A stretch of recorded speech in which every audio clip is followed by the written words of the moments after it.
هذه النقطة كتير كيف كتير غيرت مهمة. لك الانجينيرينج your perspective toward work؟ لأنه أنا بعرف يعني وبقول لهم أنا لرفقات اللي هن engineers already إنه أنتوا شو أهم شيء بالانجينيرينج. بقول أنا تغيرت. مثلا في شاب صاحبي architecture بيقول لي أنا صرت شوف العالم غير. هلا لحد هلا مش كتير بفهم عليه، بس أنت كيف بتشوف العالم غير؟ look هلا it's بكتير من المطارح يعني ممكن انت تفهم تصرفات الشخص من خلفيته. مزبوط انه انت شو دارس باي جامعة، كنت بلبنان برات لبنان، كله هذا بيأثر. وانا هذا بشوفها كل يوم. أوكي. يعني بعرف هذا الشخص مثلا شو دارس، هل هو متخرج من لبنان او متخرج من برات لبنان، هل عنده خبرة بلبنان وانت مسافر وشايف يعني. انت اوقات تتخيل انه مثلا ممكن تقرا كتاب بغير لك حياتك. مظبوط، كتاب واحد شو ما كان اختصاصك، شو ما كنت عامل، فهيدي الفكره اللي انت بتجذبك لهذا الكتاب، اما شو عم بيعرض هذا الكتاب ممكن يغير حياه الشخص فور جود. وانا صايره معي يعني في كذا كتاب مغيرين لي حياتي.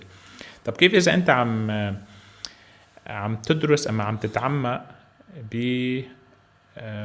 يعني هو الانجينيرينج يعني صارت حياة الواحد موجود، صار تفكيرك هيك، صار كيف عم بتخطط للمستقبل تاعولك، كيف عم بتخطط حتى للبروجكت تتغير. يعني انت مثلا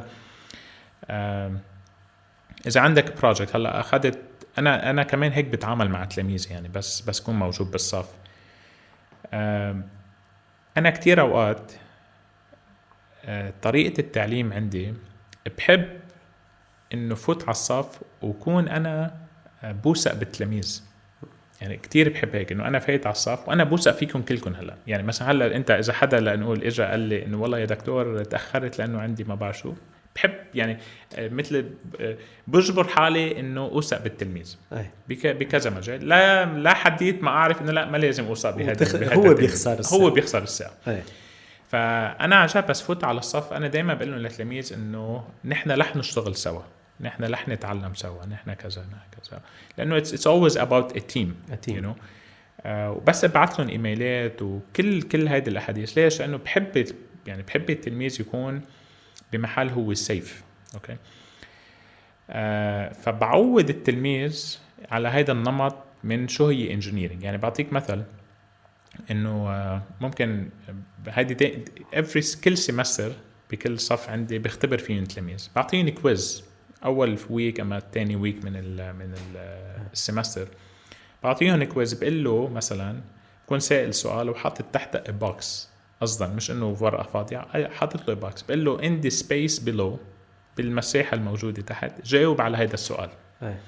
تقريبا 80% من التلاميذ بيطلعوا برات هذا. بروح انا بدي اصلحها، كل شيء براتها ما بصلحه، بس كل شيء بقلب الباكس بصالحه. وأوقات بياخد صفر لأنه هو بيكون كاتب التايتل بس بقلب الباكس، وأنا أصلا بكون عامل الباكس صغير، بس إجي أرجيها العلامات هلاقي بيكون جريدد بس إنه مش محطوطة من العلامة الأساسية، بس هيك يعني فور فن. فكلهم بيتعجبوا كيف ما يا دكتور أنا كتبها تحت، قل له أنا ما شفتها، ما أنا عم بقلكم بقلب هيدا السبيس. You're teaching them a lesson، عم تعلمهم 100%. أنا هذا اللي بحبه. يعني أنا مش إنه وانتبه إنه ما بقول لهم من قبل إنه انتبهوا بدي أعطيكم هيك لازم، لا بقول لهم جربوا. بس وين هيدي بتبرهن عند التلاميذ إنه عن جد بكتير من الأوقات ما بينتبهوا للقصص الموجودة بالسؤال.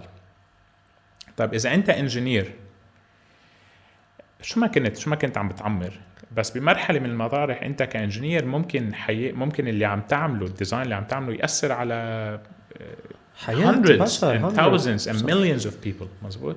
كان عم تعمر بناية، كان عم بتعمر شيء، سيارة، طيارة، شو ما كان، هيدا عم بتأثر. طريق رح يمرق عليه thousands of people. حيلا ديتيل، حيلا شيء صغير you cannot miss it. ما فيك تقول ما بيأثر.